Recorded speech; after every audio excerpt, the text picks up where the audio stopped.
Mbappe dan Neymar bertemu dengan Campos untuk membahas argumen penalti.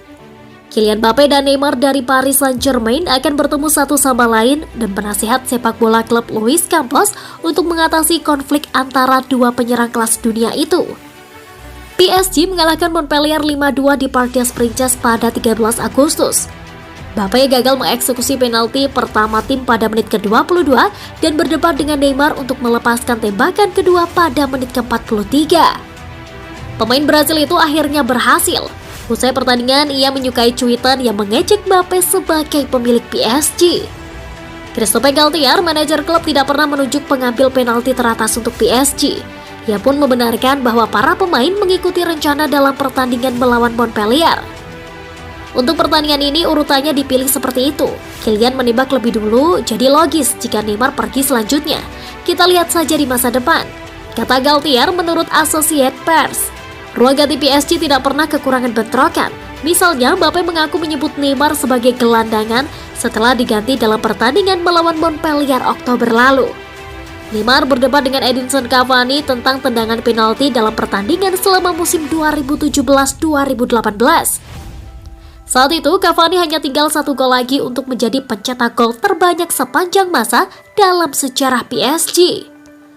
Bahkan dalam kemenangan 5-2 pada 13 Agustus, Mbappe berhenti berlari dan mengangkat tangannya karena frustasi setelah Vitinha memutuskan untuk tidak mengoper bola kepadanya dalam sebuah serangan balik.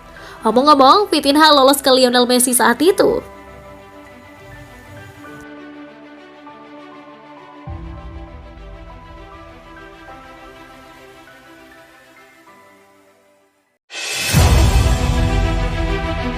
Ramos diperintahkan untuk turun tangan saat perseteruan Kylian Mbappe dan Neymar. Sergio Ramos terpaksa turun tangan untuk memisahkan pasangan berseteru Kylian Mbappe dan Neymar di ruang ganti Paris Saint-Germain menyusul kemenangan mereka atas Montpellier. Kedua superstar penyerang itu berselisih soal urutan pengambilan penalti di tim selama pertandingan setelah Neymar tidak mengizinkan Mbappe mengambil penalti kedua PSG setelah pemain Prancis itu melihat upaya pertamanya diselamatkan. Ketegangan di dalam skuad muncul kembali baik di dalam maupun di luar lapangan, dengan Mbappe mencoba dan gagal untuk mengambil bola dari pemain Brasil itu yang melangkah dan mencetak gol dari titik putih. Kedua pemain mencetak gol dari permainan terbuka di babak kedua. Meski tim asuhan Christophe Galtier mencatatkan kemenangan 5-2, ketegangan antara kedua bintang itu tidak bisa dipadamkan. Dikatakan oleh Le Parisien bahwa pertengkaran mereka berlanjut ke ruang ganti, di mana bek berpengalaman Ramos harus turun tangan di antara keduanya. Ini terjadi kurang dari sebulan setelah laporan muncul bahwa Lionel Messi dan Mbappe berada dalam konflik atas masa depan rekan setimnya Neymar setelah pemain Perancis itu diduga mengangkat kekhawatiran tentang kurangnya disiplin dan kesukaan pemain Brasil itu terhadap kehidupan malam Paris. Dilaporkan ada unsur persaingan antara dua superstar di Parc des Princes yang berkaitan dengan status Neymar di klub, sementara beberapa laporan musim lalu menguraikan kedalaman ruang ganti yang terbelah di Perancis.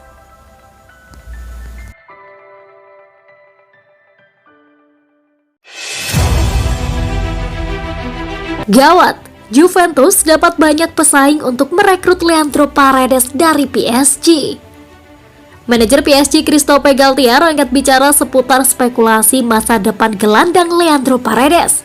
Ia mengakui bahwa timnya sudah menerima sejumlah tawaran untuk sang gelandang. Leandro Paredes diketahui sedang tidak bahagia di PSG. Ini disebabkan Galtier minim memberikannya kesempatan bermain dan juga membukakan pindah ke klub lain. Situasi Paredes ini ternyata diamati oleh Juventus. Si nyonya tua tertarik untuk memboyong pemain timnas Argentina itu ke tim mereka. Ini disebabkan Juventus butuh pengganti Adrien Rabiot yang akan pindah ke MU. Jadi Paredes yang pernah bermain di Italia bersama AS Roma dianggap kandidat pengganti yang ideal. Ketika diminta konfirmasi terkait rumor ketertarikan Juventus terhadap Paredes, bos PSG Christophe Galtier tidak membenarkan ataupun membantah rumor tersebut. Namun ia mengonfirmasi bahwa pihaknya sudah menerima sejumlah tawaran untuk transfer Paredes di musim panas ini. Ya, kami sudah menerima banyak sekali tawaran untuk Leandro. ujarnya seperti yang dikutip Goal Internasional. Galtier sendiri mengakui bahwa Paredes kemungkinan besar bakal pindah dari PSG. Namun ia tidak menutup kemungkinan sang gelandang bertahan di timnya.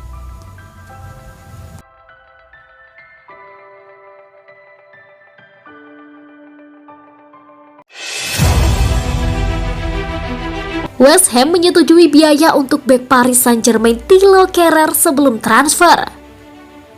West Ham telah menyetujui kesepakatan dengan Paris Saint-Germain untuk bek Thilo Kehrer.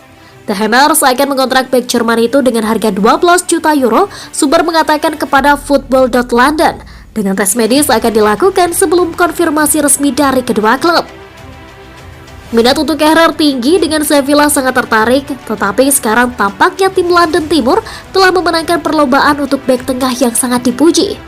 The Hammers sangat membutuhkan bek tengah setelah mereka memulai musim Liga Premier 2022-2023 dengan hanya satu bek tengah yang fit.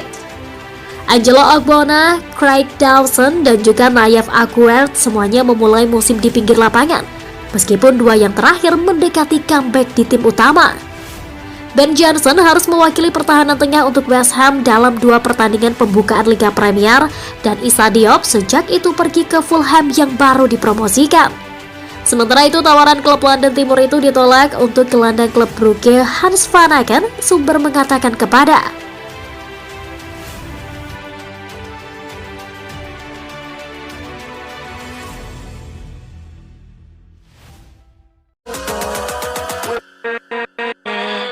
with